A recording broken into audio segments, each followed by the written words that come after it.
প্রতিবাদী সভা থেকে কি বলবেন?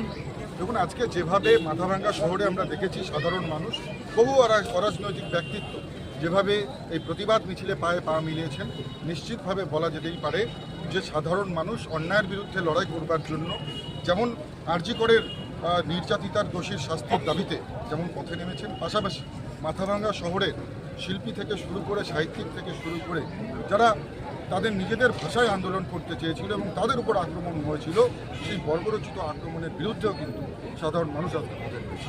আচ্ছা, তৃণমূল সরকার অভিযোগ করছে যে চ্যাংরামান্দায় যে ঘটনাটি ঘটেছে একজন নির্যাতিতা ওপর, তো সেই দায়টাও বিজেপির ওপর চাপানোর চেষ্টা করছে। নির্যাতিতার বাবা মঞ্চে দাঁড়িয়েছেন, নির্যাতিতার বাবা এখনও এখানে রয়েছেন, চাইলে পরে আমরা দেখিয়ে দিতে পারি।